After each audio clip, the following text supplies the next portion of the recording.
Mais um tema do dia na redação do 00. Esta terça-feira, dia 31 de dezembro, temos connosco o Luís Rocha Rodrigues, diretor de informação do 00, para nos falar sobre a chegada de Sérgio Conceição ao AC Milan, isto depois da saída de Paulo Fonseca anteontem.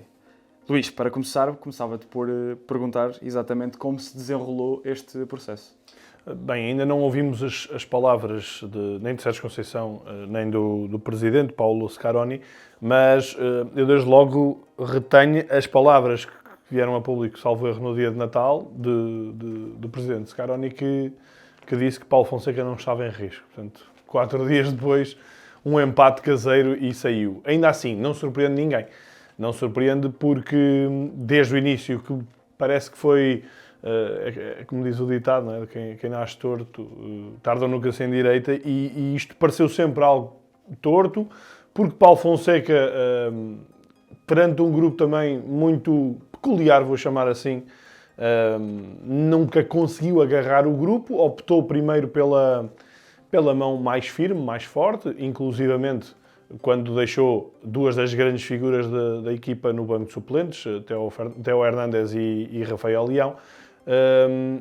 Depois as coisas nunca parecendo que estavam sanadas, houve ali uma altura que pareciam que estava um bocadinho melhor, houve alguns resultados também que mascararam, mas sentia-se uma falta de ligação muito grande entre o plantel e o Paulo Fonseca, e a própria estrutura, das vezes em que vinha falar, era um bocadinho artificial. Zlatan Ibrahimovic, notava-se que escolhia as palavras, e Zlatan não é uma pessoa de escolher palavras por norma, e normalmente ele é muito genuíno, e por isso sentia-se aqui alguma, vamos chamar, paz podre, portanto não era um ambiente saudável. A minha questão é, não me parece que Paulo Fonseca fosse propriamente o maior culpado, ou até um dos grandes culpados de tudo isto.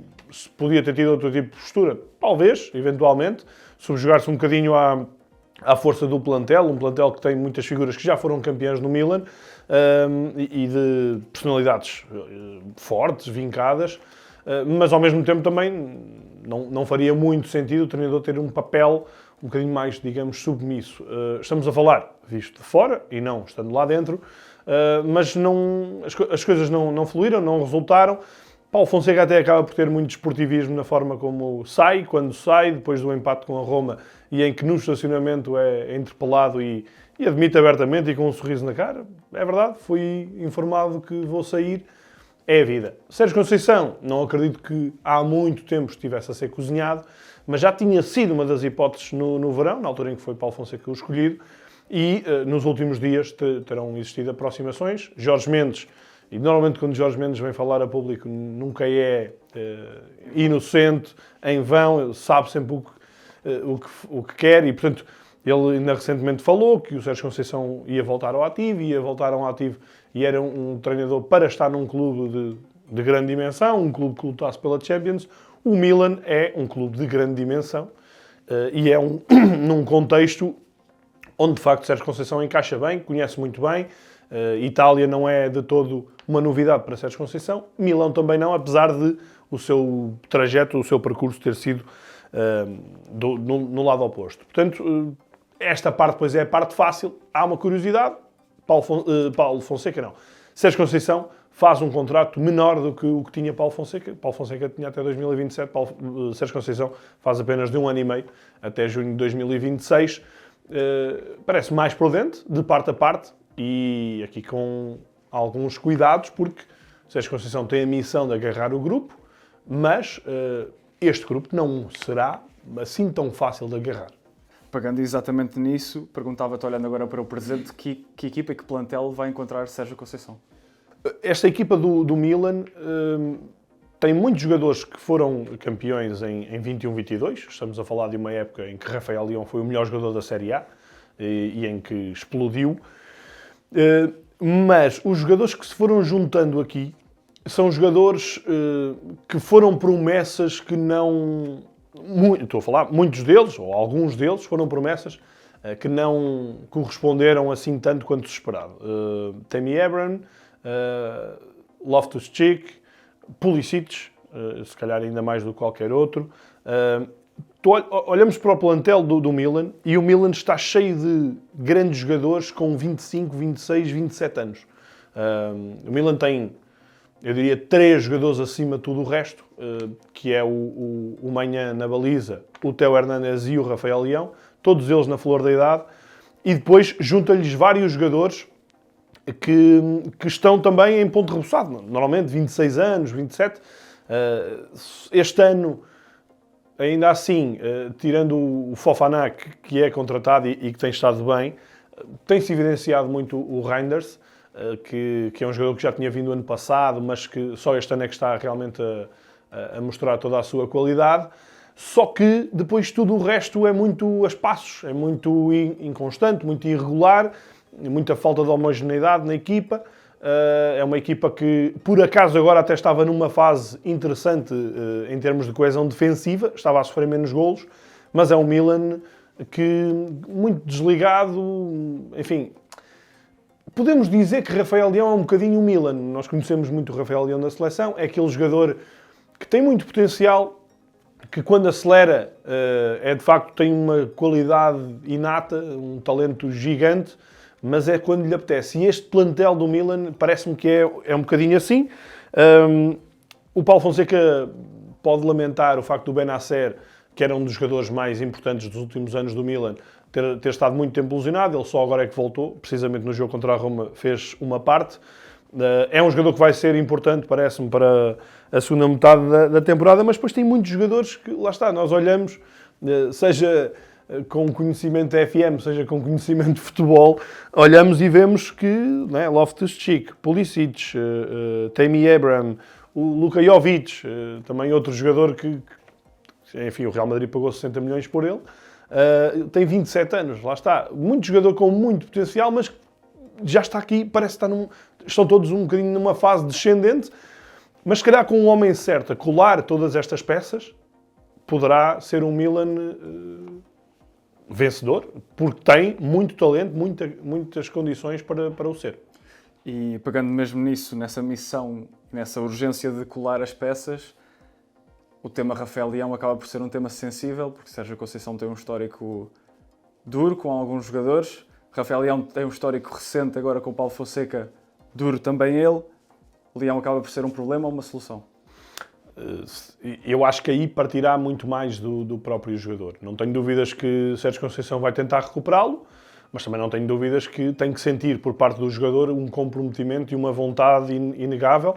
Rafael Leão, com 25 anos, ainda se pode dizer quase que é um talento em bruto. Não vou dizer que é em bruto porque já foi muito tocado e é um jogador de craveira mundial, mas ainda é aquele jogador que nós olhamos e pensamos pode ser muito mais do que é.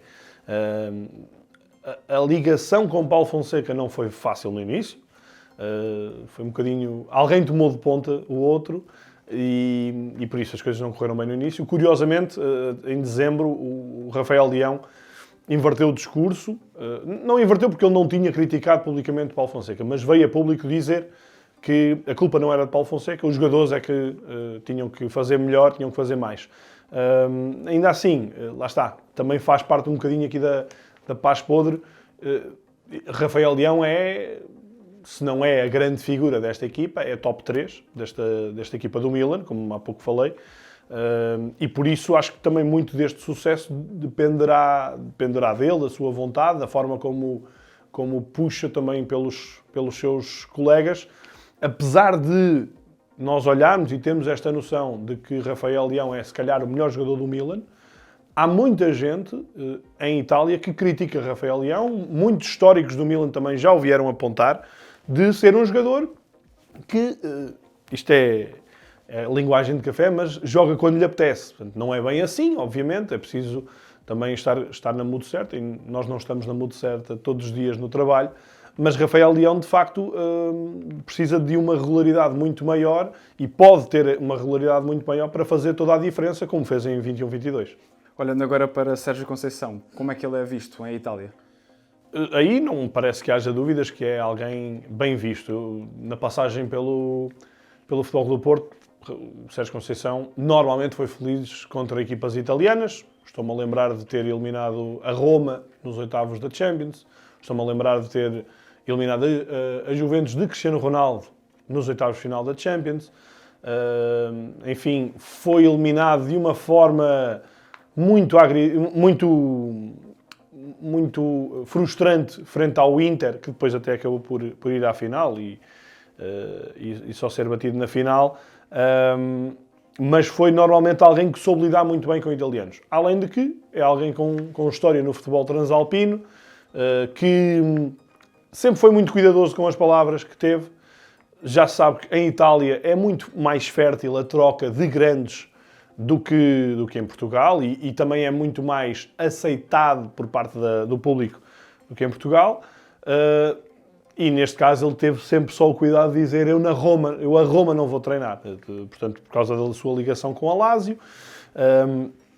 Ele de facto tem aqui uma missão num país que podemos dizer que é o seu segundo país. Vai ter uns primeiros jogos bastante complicados, mas mais do que a questão dos jogos é aquilo que falávamos há pouco de conseguir juntar as peças. E nós lembramos-nos bem como é que foi Sérgio Conceição no primeiro ano de Porto. Foi um primeiro ano em que eu não concordo com a questão de ele não tinha qualidade, tinha muitos jogadores que estavam em subrendimento, muitos deles emprestados. Ele foi recuperar vários jogadores, outros estavam no plantel e em clara fim de linha. Lembramos-nos bem do caso de Herrera, não é? que era um jogador assobiado pelos próprios adeptos, e ele conseguiu ser a cola para esses jogadores e tornar a equipa vencedora logo no primeiro ano. Vai ser muito difícil ser vencedor no primeiro ano e, do ponto de vista realístico, este Milan, eu sei que é provavelmente algo que me vais perguntar a seguir, mas este Milan, do ponto de vista realístico, olhar para o campeonato já é algo muito complicado, já está a uma grande distância, mas pode ter ambições, inclusivamente na Liga dos Campeões, e estamos a falar de um clube gigante. As pessoas, provavelmente, por olharmos para os últimos 15 anos e termos visto o Milan uma vez campeão, podemos achar que não é um clube assim tão relevante, mas o Milan tem 19 scudetos, o Inter este ano chegou ao 20º, a Juve tem 36, é verdade, mas os dois grandes de Milão, além de muito ricos, são dois clubes que andam sempre ali a ombrear e, para além disso, no contexto internacional, é o maior clube em Itália. Portanto, só o Real Madrid tem mais Champions. Logo a seguir o Milan tem 7 e, portanto, estamos a falar de um clube historicamente muito forte e que não se pode dizer que esteja a passar uma crise financeira. Tem uma realidade um bocadinho diferente, mas continua a ser um dos clubes mais poderosos da Europa. Olhando para isso mesmo, e tu tocaste no tema campeonato, que está bastante difícil, são quase 20 pontos atrás do primeiro lugar. Que objetivos lógicos é que ainda há para esta equipa do Milan, para esta época? Começa sexta-feira com a Supertaça e um aspecto, a curiosidade, que vai jogar contra o filho, mas há outra curiosidade. Quando o Sérgio Conceição chegou à Itália, ajuda-me lá, 98, talvez. Portanto, o primeiro jogo do Sérgio Conceição pela Lazio é exatamente a Supertaça, exatamente contra a Juventus, e até foi em Turim, na altura jogava-se a uma mão e jogava-se no terreno do campeão. E o Sérgio Conceição chegou, contra todas as probabilidades, a Lazio ganhou aos 90 minutos com um gol de Sérgio Conceição. Na altura fez o 2-1. Portanto, pode ser um bom pronúncio. Mas, olhando de uma forma realística, tem a Supertaça, que para já é só as meias finais. Portanto, sexta-feira não dará título garantidamente, mas passar já a Juventus seria um ótimo sinal para depois se bater na final ou contra a Atalanta ou contra o Inter, pode acontecer.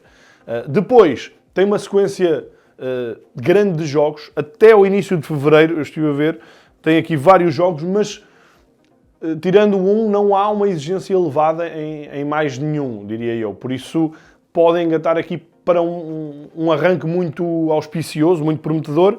Portanto, recebe o Cagliari e vai à casa do Como. Depois, sim, difícil. Vai outra vez jogar contra a Juve, na casa, em Turim. Portanto, vai, no espaço de 15 dias, medir forças contra o filho 2 vezes.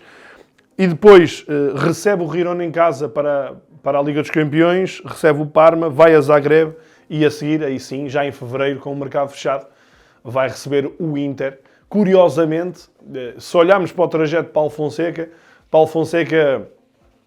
teve maus resultados, mas se calhar os 2 maiores jogos ele conseguiu ganhá-los.